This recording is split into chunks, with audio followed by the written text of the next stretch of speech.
Hey everyone, welcome back to my channel। और आज के इस वीडियो में हम intersection of two linked list question को सॉल्व करेंगे। और इसमें सबसे पहले अगर हम देखें तो इस क्वेश्चन में हमें दो हेड्स दिए हुए हैं, हेड ए और हेड बी। दो लिस्ट है बेसिकली। और अगर लिस्ट ए की बात करें तो हमें ये फाइंड आउट करना है एक ऐसा पॉइंट जो कि दोनों लिस्ट में सेम जगह पे आके मिल रहा है, बेसिकली इंटरसेक्शन पॉइंट। ठीक है, तो इस लिस्ट में हम देख सकते हैं 8 हमारा इंटरसेक्शन पॉइंट होगा, बट इस 8 को कैसे निकालना है वही हम सॉल्व करेंगे। ठीक है, अगर क्वेश्चन की तरफ बढ़े तो सबसे पहले हमको क्या करना होगा, हम पहले किसी एक लिस्ट को लेते हैं। इस लिस्ट को एक एक करके हम एक नोड, एक वेक्टर, नोड वेक्टर में, ठीक है, पुश कर देंगे। ठीक है, उसके बाद ये जो 8 है हमको इसी को तो देखना है। हम क्या करेंगे, फिर लिस्ट 2 को पिक करेंगे, एक एक करके चेक करेंगे क्या 5 अवेलेबल है इस नोड में। ठीक है, उसका बेसिकली एड्रेस 5 अवेलेबल नहीं है। ठीक है, आगे बढ़ेंगे, क्या 6 अवेलेबल है, अवेलेबल नहीं है इसका एड्रेस। ठीक है, 1 अवेलेबल है, नहीं है।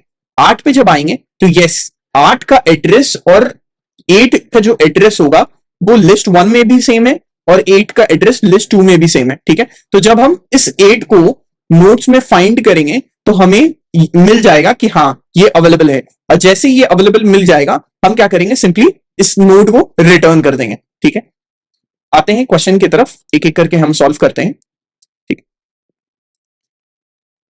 तो हमने एक वेक्टर लिया नोट्स नाम का। ठीक है, और हम इस वेक्टर में एक एक करके पुश करेंगे। सबसे पहले हमारा एक पॉइंटर है जो कि अभी हेड ए को पॉइंट कर रहा है, 4 पे है। 4 को पुश किया, इसको एक आगे बढ़ाया, 1 पे आया, 1 को पुश किया, आगे बढ़ाया, 8 को पुश किया, एंड देन सिंपली ऐसे ही हम सारे एलिमेंट्स को पुश कर देंगे। ठीक है, तो 4 और 5 ये भी आ गया। ठीक है, अब सेकंड में हम हेड बी पे आते हैं।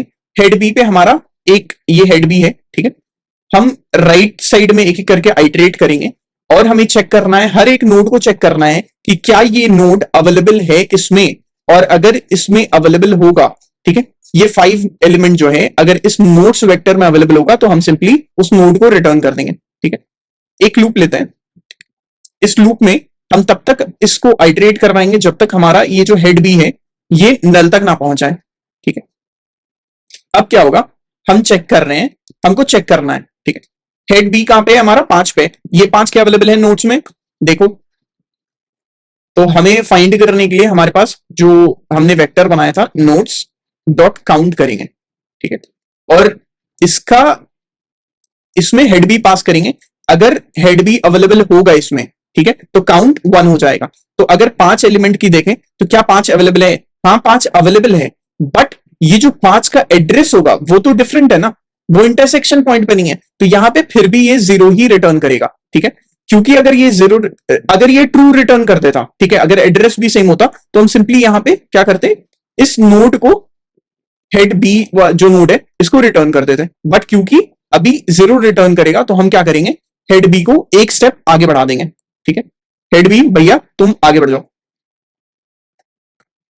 ठीक है, और ऐसे ही कर करके ये 5 6 पे आया, 6 पे हम चेक करेंगे क्या 6 अवेलेबल है, 6 तो यहां पे है भी नहीं। ठीक है, फिर से हम आगे बढ़ाएंगे, 1 पे चेक करेंगे क्या 1 अवेलेबल है, 1 अवेलेबल है, बट इसका एड्रेस लिस्ट 1 में कुछ और है और लिस्ट 2 में कुछ और है, ये इंटरसेक्शन पॉइंट नहीं हो सकता है। ठीक है, हम वैल्यूज को नहीं चेक कर रहे हैं, हम पूरे के पूरे नोट्स को चेक कर रहे हैं कि अवेलेबल है कि नहीं। और नोट्स में क्या होता है, उसकी वैल्यू होती है और उसका एड्रेस होता है, नेक्स्ट पॉइंटर का एड्रेस होता है। ठीक है, नोट्स अपना एक एड्रेस भी लेके चलता है। ठीक है, तो ये एड्रेस हम चेक कर रहे हैं, अगर ये भी मैच करेगा लिस्ट ए में, नोट्स में अगर मैच कर गया कि हाँ भैया है, तब 1 रिटर्न होगा। ठीक है, इसी तरह से अगर है तो ये रिटर्न हो जाएगा। ठीक, अगर इसकी टाइम कॉम्प्लेक्सिटी की बात करें अगर हम, और लेट्स से अगर ये कुछ नहीं है तो क्या रिटर्न करना है, कुछ मत रिटर्न करो, नल नल रिटर्न कर दो। ठीक है, सिंपल। ठीक है, अगर इसकी टाइम कॉम्प्लेक्सिटी की बात करें तो सबसे पहले हमने क्या किया था, हमने एक लूप लिया और इस लूप में हमने एक एक करके लिस्ट ए के सारे नोड्स को नोड्स में पुश कर दिया। ठीक है, नोड्स वेक्टर में। तो क्या हम कह सकते हैं ओ ऑफ एम नोड्स को हमने पुश कर दिया, जी हाँ कह सकते हैं। इसके बाद हमने हेड बी को लिया, लिस्ट 2 को लिया और एक एक करके चेक किया कि क्या इनके नोट्स अवेलेबल हैं नोट्स वेक्टर में, ठीक है। तो क्या हम कह सकते हैं O ऑफ n आइट्रेशन किया, ठीक है, बिल्कुल। तो ये O of m plus n कह सकते हैं, टाइम कॉम्प्लेक्सिटी आई। स्पेस कॉम्प्लेक्सिटी की अगर बात करें तो क्या हमने कोई एक्स्ट्रा डेटा स्ट्रक्चर लिया? हाँ बिल्कुल लिया। ये नोड, ये जो वेक्टर हमने बनाया ये एक्स्ट्रा ही तो था, और इसका कितने एलिमेंट्स उसमें डाले, ठीक है, कितना स्पेस लिया इसने? O ऑफ m, क्योंकि हमने पूरी लिस्ट ए को इसमें डाला है, लिस्ट 2 को नहीं डाला है, ठीक है। अगर बस लिस्ट 1 को डाला है तो m एलिमेंट्स थे लिस्ट 1 में, ठीक है। अब अगर हम बात करें अपने ऑप्टिमल अप्रोच की, तो इस अप्रोच में हमको क्या करना है, इसको और ऑप्टिमाइज करना है। बेसिकली हम क्या कर सकते हैं, डेटा स्ट्रक्चर जो हमने एक एक्स्ट्रा यूज किया था जिसकी वजह से हमें O ऑफ m की कॉम्प्लेक्सिटी, स्पेस कॉम्प्लेक्सिटी में, क्या हम इसको रिड्यूस करके कांस्टेंट स्पेस में कर सकते हैं? हाँ कर सकते हैं, विदाउट यूजिंग एनी नोड्स। कैसे? 2 पॉइंटर्स की मदद से, ठीक, 2 पॉइंटर्स की मदद से। हम एक पॉइंटर लेंगे a जो कि हेड a पे पॉइंट करेगा, एक पॉइंटर लेंगे b जो कि हेड b पे पॉइंट करेगा, ठीक है। दोनों को हम एक एक करके नेक्स्ट नोड पे पुश करेंगे, एक एक स्टेप पे। कोई एक ऐसा पॉइंट आएगा जब हेड बी यहां पे होगा और हेड ए यहां पे होगा, और जब ऐसा पॉइंट आया तो हम इस नोड को रिटर्न कर देंगे सिंपली। बट अब तुम यहां पे ये कह सकते हो कि भैया जो हमारा हेड ए है उसमें तो 2 ही नोड्स हैं, इंटरसेक्शन पॉइंट से पहले 2 नोड्स हैं और इसमें 3 नोड्स हैं, तो जब हमारा ए यहां पे आएगा तो हमारा तो बी यहीं पे होगा, ठीक है। तो ये तो कभी मैच ही नहीं करेगा, नहीं। तो हम क्या करेंगे, ए को आगे बढ़ाते रहेंगे। कब तक आगे बढ़ाएंगे? जब तक ए हमारा नल पे ना पहुंच जाए। एक बार ए हमारा नल पे पहुंच गया तो हम क्या कहेंगे, इस ए को हम कहेंगे कि भैया अब तुम बी पे पॉइंट करो, लिस्ट 2 जो थी हमारी, लिस्ट 2 पे पॉइंट करने लगो। और अगर मान लो उल्टा हुआ, बी पहले पहुंच गया नल पे, तो हम बी को कहेंगे कि तुम लिस्ट 1 को पॉइंट करो, ठीक है। वैसे ही कर करके कोई एक ऐसा पॉइंट आएगा जब हमारा ए यहां पे होगा और बी यहां पे होगा, सेम नोड पे। उस पॉइंट पे हम इस नोड को रिटर्न कर देंगे। बट व्हाट इफ कि हमारा कुछ लिस्ट ऐसा है, ठीक है, कुछ लिस्ट ऐसा आया, ठीक, तो इस पे तो कोई इंटरसेक्शन पॉइंट ही नहीं है, नोड ही नहीं है। तो हम क्या करेंगे, हमारा ए जो होगा इस पॉइंट ऑफ टाइम पे, हमारा ए जो होगा और बी जो होगा वो कहीं ना कहीं हमें नल पे मिलेगा, ठीक है। जब ये दोनों ही नल पे आ जाएंगे तब ये ब्रेक हो जाएगा और ये रिटर्न कर देगा ए, मतलब नल को रिटर्न कर देगा, कोई भी इंटरसेक्शन पॉइंट नहीं है, ठीक है। तो कोड हम देखते हैं कि कैसे इसको लिख सकते हैं। ए पॉइंटर बी पे पॉइंट करेगा और बी पॉइंटर हेड बी पे पॉइंट करेगा, ठीक। एक लूप लेते हैं, व्हाइल लूप, जिसमें हम कहेंगे कि ए जो है हमारा नॉट इक्वल टू बी है, ठीक।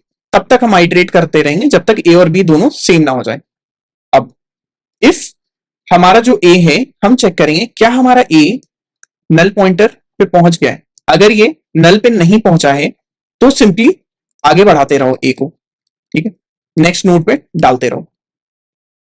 एल्स अगर नल पे पहुंच गया है तो हमको ए को दूसरे लिस्ट पे पॉइंट करवा देना है, ठीक है।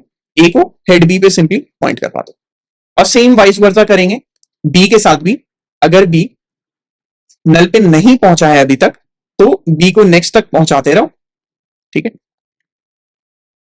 एल्स अगर नल पे पहुंच गया है तो बी का जो लिस्ट है वो हेड ए पे पॉइंट कर दो, ठीक है, ये हो गया। अगर किसी भी पॉइंट पे, किसी नोड पे, लेट्स से ए और बी 8 पे आके मिल जाता है तो ए इक्वल टू बी हो जाएगा, तो ये लूप के बाहर निकल जाएगा और हम क्या करेंगे, हम सिंपली रिटर्न कर देंगे ए को, ठीक है। बट व्हाट इफ कि ये ए पे ना मिले, ये हमें नल पे आके दोनों पॉइंटर, कोई इंटरसेक्शन नहीं है और ये नल पे आके मिला। जब दोनों ए और बी नल पे मिलेंगे तो सिंपली इस पॉइंट ऑफ टाइम पे भी ए इक्वल टू बी हो ही गया, नल ए नल है, बी भी नल है, तो जब इक्वल हो गया तो रिटर्न इस पॉइंट ऑफ टाइम पे भी ए कर दो, मतलब ए भी इस पॉइंट पे नल ही रहेगा, ठीक है। अगर इसकी टाइम कॉम्प्लेक्सिटी की पहले बात करें तो हमने एक लूप लिया और इस लूप में हम ए साथ साथ ए पे भी आइटरेट करवा रहे हैं पॉइंटर को और बी पे भी करवा रहे हैं, ठीक है। तो क्या हम कह सकते हैं कि O of m plus n होगा। और स्पेस कॉम्प्लेक्सिटी की बात करें तो क्या हम कह सकते हैं कोई एक्स्ट्रा डेटा स्ट्रक्चर यूज किया? नहीं, कुछ डेटा स्ट्रक्चर नहीं यूज किया है, ये कांस्टेंट स्पेस हमने यूज करते हुए इसको कंप्लीट कर दिया है। ठीक है, तो इसी हिसाब से हमने इस क्वेश्चन को और ऑप्टिमाइज किया। O ऑफ m जो कि ब्रूट फोर्स में हमारी स्पेस कॉम्प्लेक्सिटी थी, इसको O ऑफ 1 में हम ला पाए। अगर किसी को भी इस क्वेश्चन को समझने में कोई भी प्रॉब्लम हुआ हो तो मैं अपने अगले वीडियो में इसको एक्सप्लेन कर सकता हूं, बट उसके लिए तुम्हें कमेंट सेक्शन में मुझे बताना होगा कि किस पॉइंट पे तुम्हें कंफ्यूजन है, कहां पे इश्यूज आ रहे हैं। चाहे तुम मुझे कमेंट सेक्शन में बता सकते हो या इंस्टाग्राम पेज पे बता सकते हो। I will try to explain in a much better way in my next video. Till then keep solving questions. Thank you.